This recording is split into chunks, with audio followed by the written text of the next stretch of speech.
Então, nos 4 minutos, eu gostaria de fazer 4 perguntas. A primeira tem que ver com a audição que fizemos na semana passada ao seu antecessor, que fez alguns reparos que eu acho que merecem, da sua parte agora, alguns comentários. Em primeiro lugar, uma questão de transparência. Diz o seu antecessor que deixaram de ser publicados dados diários pelos serviços partilhados do Ministério da Educação sobre coisas como, por exemplo, o número de profissionais a trabalhar na linha de saúde 24, o número de horas trabalhadas em média por cada um deles, o número de chamadas atendidas e, muito importante, o número de chamadas não atendidas. Estes dados eram publicados diariamente, deixaram de o ser em março. Eu pergunto-lhe se há alguma intenção de voltar a publicá-los.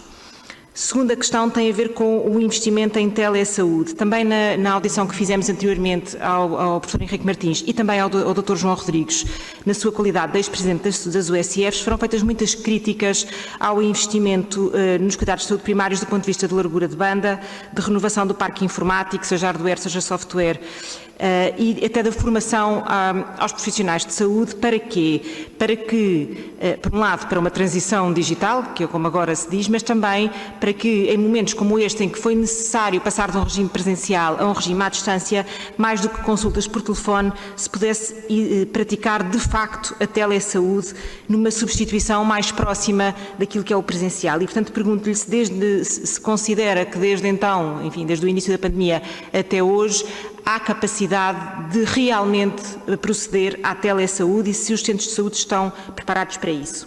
Ainda no que diz respeito a investimento em sistemas, perguntava-lhe também, já aqui nos falou, por exemplo, no SINAV, mas qual o estado de preparação, de readiness dos sistemas, sobretudo porque a senhora Ministra recentemente disse que estava entregue, no âmbito do plano de vacinação Covid, estava entregue aos serviços partilhados do Ministério da Saúde o desenvolvimento de mecanismos de contacto com os utentes para facilitar o processo de vacinação, que, dizia a senhora Ministra, deverão estar disponíveis nos primeiros dias de janeiro. Não tivemos notícia disso, portanto pergunto-lhe se é o caso. E também, de acordo com a senhora Ministra, estaria a ser criado um site, bem como linhas de contacto para dar apoio ao processo, de maneira a que, quer do ponto de vista dos utilizadores finais, quer do ponto de vista até de algumas dúvidas de quem está a aplicar a vacina, os assuntos pudessem ser aí tratados. Portanto, pergunto-lhe se os serviços partilhados do Ministério da Saúde estão a desenvolver e em que ponto é que estão estes sistemas que serão responsáveis pelo agendamento, a marcação e, eventualmente, até o acompanhamento na área da vacinação Covid.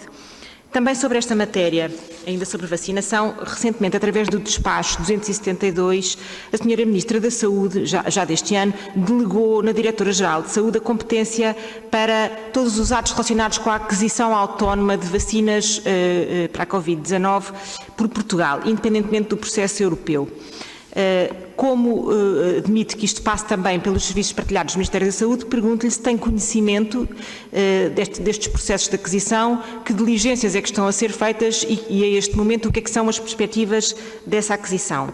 Da mesma maneira, no que diz respeito aos consumíveis para a vacinação, a senhora Ministra da Saúde disse também que o Governo estava envolvido em vários processos de aquisição para não acontecer a mesma coisa que aconteceu no início da pandemia com vários dos equipamentos que aqui agora elencou, desde logo EPIs.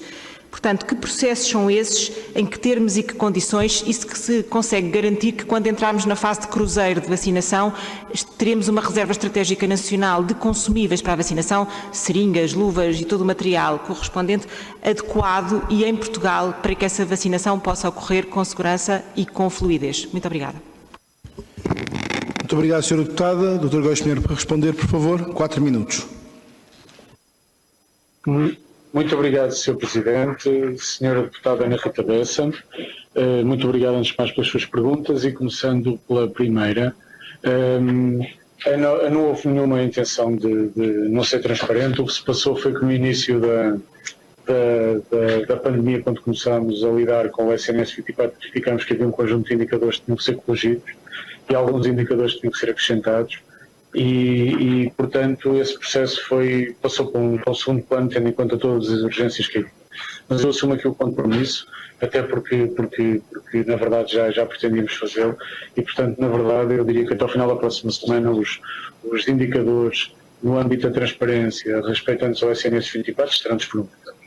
Não há aqui nenhuma intenção de esconder o que é que seja. Aliás, eu diria até que se há setor que tem sido amplamente escrutinado e do qual tem tido acesso a total e completa informação, esse setor é o setor da saúde.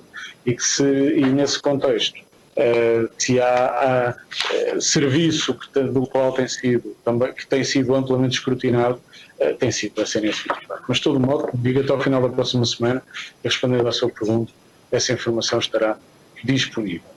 No que respeita à informação sobre a telesaúde,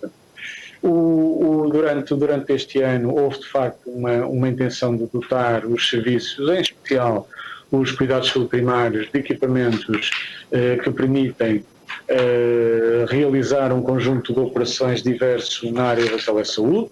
Por exemplo, kits de telesaúde, que no fundo consistem em câmaras câmaras e microfones.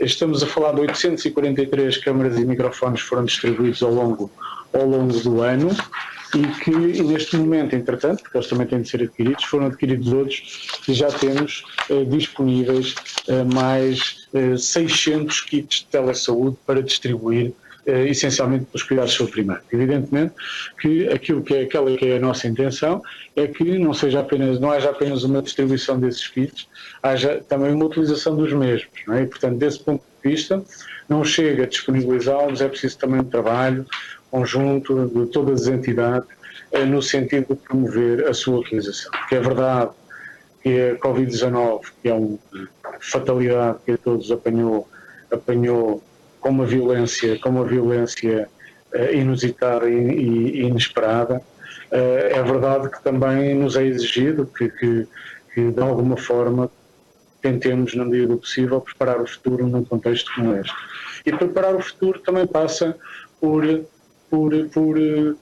ir tirando partido provavelmente de um fator que é um dos fatores que é incontornável no contexto desta pandemia, que foi a adesão e a vulgarização da utilização de um conjunto de ferramentas da sociedade de informação que podem ajudar a que, apesar de tudo, e o dia da manhã possa ser melhor do que está a ser o presente e espero também em alguns partes.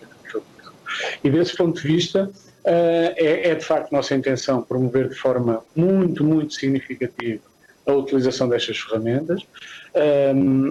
Desse ponto de vista temos feito também ações de formação, lançámos, como tive a oportunidade de dizer há pouco, a RSA Live, uma ferramenta de teleconsulta do SNS que não existia, que não estava disponível e que está agora disponível. Criámos, como disse bem também, apontou bem essa questão de haver uma infraestrutura que não era a mais indicada para a utilização de ferramentas e para o acesso à distância por parte dos utentes de algumas unidades, designadamente dos cuidados primários. Por isso, como tive a oportunidade de referir, falei na migração da rede de dados, da rede informática da saúde, que entre abril e agosto permitiu migrar 1.880 sítios. Para concluir, cuidados de saúde primário, hoje em dia são todos servidos por fibra óptica, tem um mínimo de 40 megabits por segundo, num investimento que em 2 anos ascende a 6 milhões de euros. Mas não chega a ter autoestradas de informação céleres a parar à porta das unidades de saúde, designadamente dos cuidados de saúde primários, se depois da porta para dentro os equipamentos não forem os mais adequados a garantir a máxima disponibilidade. Desse ponto de vista também lançámos no final do ano passado um conjunto de procedimentos aquisitivos de equipamentos de comunicações para as unidades de cuidados de saúde primários, no valor de 1,5 milhão de euros. Estamos agora em fase de instalação e portanto, é um exercício que seguramente a nossa expectativa venha a traduzir-se em melhoria. É claro que isto sempre que melhoramos uma parte, encontramos outro limite mais adiante. É assim. E, portanto, desse ponto de vista, também estamos evidentemente atentos a todas as intervenções que teremos que fazer no âmbito dos próprios sistemas de informação para garantir que a sua... Muito obrigado.